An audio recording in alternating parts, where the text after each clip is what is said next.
Trigger warning. Domestic abuse. Although this game does not feature any violence or graphical depictions of abuse, victims may still find the topic of this game distressing. I believe the message of this game is positive, but please proceed with caution. Thank you. Hello nerds, today is Wednesday, January the 30th, 2019, and that means it is game 30 of the meditation game. Today's game was made by Tammy Duplantis. I don't know how you pronounce your name, I hope that's correct, it's probably not. And she's written quite a long blurb for this one today, so I'll read it out for you. I've packed up all I can fit to take my home elsewhere.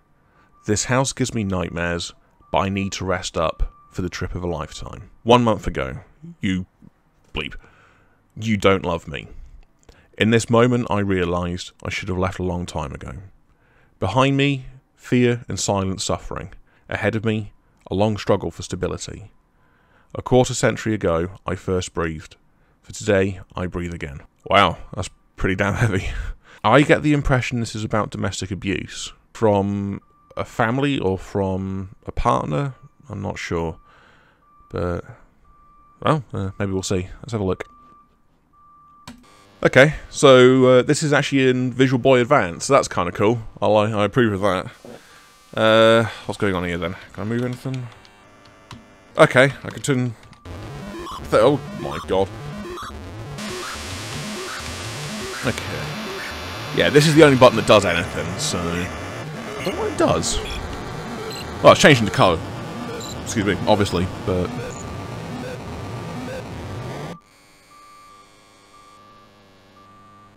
That looked like a face. I don't know what this is.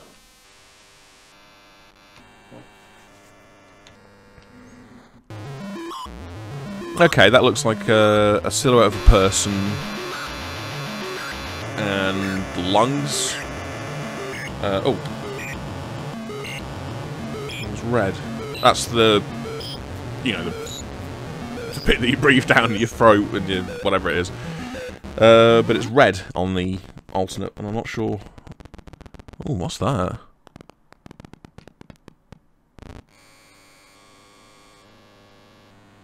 This again. Well, there's a lot of...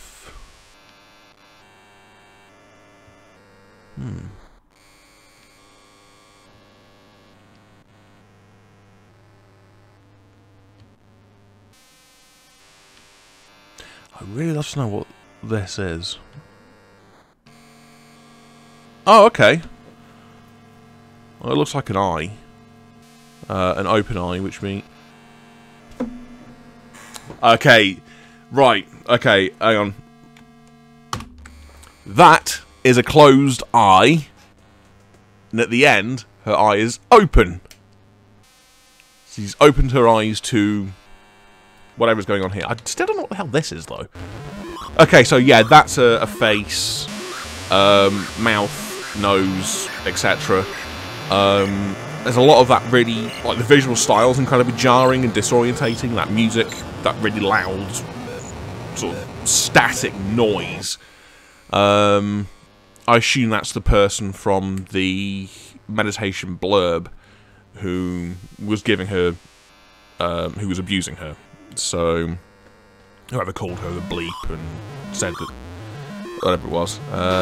This, so I will get back to that, so I'm distracted. I don't know what this is. The red is an interesting choice. I don't know if that's meant to be symbolic. Did that change colour? Were those lungs red at the beginning? This to me looks like running away. Which is bizarre. Like, you've got the silhouette of a person, and literally all you have is it flickering and little things flickering behind them, but it gives that impression of things moving past, so I don't know if that's them leaving. But what's this? The eyes closed again. And oh yeah, this is the bit where it opens.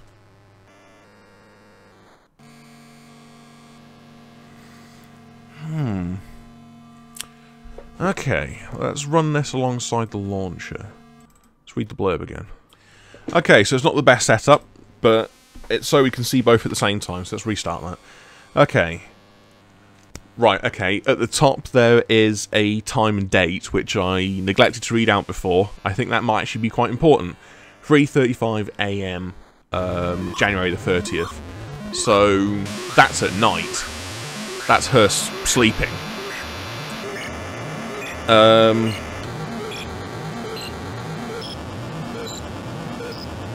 Doesn't like a fit. Okay, that must just be a story. That 1 month ago. Wait a sec. Sorry, this may sound very scattered because my brain's running at 20 miles a second here. Press Z to flash back. Okay, mine's bound to X, but whatever. Yeah, Z didn't do anything. So this is a flashback? I don't know what that's meant to represent. What is that flashback of? Let's restart. Let's have another look. Okay, so sleeping. 3:35. I assume that's sleeping as well? Perhaps... Like, to me, the light blue colour is symbolic of bliss. Like, her open eye at the end is that light blue as well. So I'm wondering if, like, that was bliss. This is red, hostile, and very offensive colour. No, a very hostile colour is just safe to say. So that's the you bleep, you don't love me. Oh, although I don't know what this bit is. Maybe this is the 3:35 that she's referencing after the 1 month ago. This I don't understand. Like, bleeding into your... I don't know, maybe red's meant to be like that pressure, that danger. She's feeling anxious about what she's got to do. And this must be her remembering that and that tenseness. This I don't understand either. Like, I don't know what that is. Again, that just looks like a blood drop coming down. I mean, the other thing was just running. I assume that's what it was. That was her leaving. I'm not sure what this is again, what this is referencing. And what the flashback is indicative of. I assume this is... Yeah, blue feels quite positive, so I don't know what this is a reference to. And then... an eye now being open. But I don't know if that's just her waking up. Literally, like she's waking up from a nightmare. I suppose that fits for both, doesn't it, really? So yes, that eye opening at the end, I don't know if that's symbolic of two things. One, it's her literally waking up from the nightmare that she's been subjected to. And by that measure, it's also symbolic of her waking up while she was in that nightmare that she was being subjected to. So it kind of plays off both sides. It plays off both angles completely seamlessly there, which is very cool. I don't know if that's what she meant to do, but that's what I've taken from it. Quarter of a century ago, I first breathed. For today, I breathe again. Wait a tick. So yeah, that last paragraph's making me think of the what looked like lungs. Like, this feels very self-explanatory. I think we've sussed this. I haven't quite sussed out what the flashback's meant to be here entirely. I'm wondering if that's the 3:35s that she decided to get up and leave, and I'm not sure what that is, but... Now here. So this is the flashback. That's her, I assume this is her being able to break... Oh, no, it doesn't make sense with the noise, though. That only makes sense with the noise if I've got that right. But I'm wondering if the blood, or the colour red at least, is meant to be symbolic of something. And if so, what? I think it's the noise as well that makes that feel like a running thing as well. It sounds like an old white noise footstep on the Game Boy. I feel like I'm so close to piecing everything together. I think I'm going to have to turn it over. One thing that I absolutely adore about the meditation games is that I only have that one day to play it, record it, edit it, upload it, etc. Which means I'm forced to do it every day, which has been an excellent way for me to actually get started doing this. It's good to have that high pressure incentive that I can't really slip up on. It's keeping me spurred on. The downside is I actually do have a life outside of making these videos, and a lot of the times there are clashes, and it doesn't mean I can create and edit these videos in the time that I would like to. But it also means when you've got a game like this, which is so interesting, I want to analyse it more, I want to piece it together more, I want to create a video when I've sussed it, but I don't have the time to do that. But then, on the flip side, there's been a few videos that I've put out for... and I've not understood the context of the game at all. And I've put the video out saying, I don't get it. And other people have commented saying, I get this. And likewise, I've made videos and say, I've got this, this is what it means. And other people go, I never would have got that. So I kind of love how different videos evoke different reactions from different people. And what people see, perceive, and relate to in these videos. And I find that very interesting, very fascinating. So, frustrating as it is, I can't piece it all together because I'd like to feel like a clever clogs. There's a lot of fun in turning it over to other people and seeing how they interpret it as well. I have to admit, I do have a special soft spot for games that tackle difficult issues like this. I absolutely loved Lisa Brown's game on day 3, which did, I feel, one of the best analogies for depression I've ever come across. I absolutely adored it. And there's been quite a lot of games that deal with some very tragic things and some very difficult things, and they're able to communicate them in absolutely fantastic ways. And this is, again, one of those games, and I've taken a lot of pleasure in trying to piece everything together, trying to understand it, trying to get that feeling from it. Domestic abuse is something very close to my heart. It's not something I personally have dealt with, but it is something that I have personally witnessed. Family and incredibly close friends have gone through domestic abuse, and it is a horrifying thing. It's amazing what it can do to people, and I think it's awesome for Tammy to not only make a game about it and relating to that experience, but absolutely bloody amazing that she got out of it. So if you do watch this, well done. Well done for getting out of that. It's a very brave thing. It's not an easy thing at all. I know there are quite a few people who watch my videos who have been subject to domestic abuse. I would be very curious as to how they interpret this video, which means I may actually have to put a trigger warning on this video. I don't think I've had to do that yet. I feel I should. I think I will. As someone who has been there for people, at least, who have gone through domestic abuse, the one thing that I can say, if you are someone who is being domestically abused, I will leave a link below. Frustratingly, it's really hard to find good support lines for victims of domestic abuse because they seem to be so regional.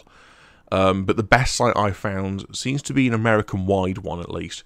But there's a hell of a lot of really good information on there, and that's the main reason I'm sharing it. Obviously, there is a number you can call on there. There's lots of details you can call, but there's also a lot of information in there as to really actually ascertaining if you are being abused for one, which may sound ridiculous if you've never been a victim of it. It's like, well, how do you not know you're being abused? But that is the skill of the abuser. You don't feel you are being abused. So stuff like that is incredibly important, and that's the only site that I could see easily that really went into that. And there's a lot of information on there about tactics that abusers will do, and the thing that really caught my eye in particular is how abusers will monitor your computer. They will put spy software on your computer, so it gives you tips on how to make sure you can access a computer that is free from monitoring. And it's just all those little extra details like that has made me think this is definitely the site that I would recommend anyone look at, whether or not you can contact them from whatever country you're in. Definitely at least check this site out. If you are a victim of abuse, for the love of God, please come, try and come forward. I know it is hard. I really do know it is. But there are people who do care about you, and there are people who will try and help you. There are organisations out there that will help you, and you deserve better than whatever shit whoever you're with or whatever your situation. If you're being abused, you deserve better than that. You don't deserve that shit. And likewise, if someone comes to you asking for help because they are being abused, I cannot stress this enough. Fucking believe them. I know there's this weird phobia of, oh, they could be lying. So fucking what, okay? If they are lying, you tear them a new one. If they are lying, it will sort itself out. If they are not lying, and you turn someone away because you're afraid that they're lying, it's moronic. And by having that fear of being lied to, you are giving those abusers an extra weapon to their arsenal. Don't give them that. Trust the abused. If they are lying, it will come to light. But do not make that assumption. It's a completely reckless and harmful thing to do. So anyway, on to a lighter note. I adore the fact that this ran in Visual Boy. I keep calling it Virtual Boy. I've looked at her itch.io site, and she's got quite a lot of little projects on there that tend to use sound, music, and most importantly, Game Boy aesthetic. A lot of these actually run on Game Boy emulators, and I absolutely adore that someone is that enamored with the Game Boy aesthetic, and they keep making little projects and little games that utilize that. As someone who absolutely adored the Game Boy growing up, it was really cool to see that. I really enjoyed that, so thank you for that. But a huge thank you to Tammy for creating today's game. It was really good. It gave me a lot to think about, it gave me a lot to deconstruct, and gave me a lot to piece together, and I always enjoy that. And thank you for sharing your story. I hope it helps someone. And also, thank you for watching. I'll see you again tomorrow. Take care.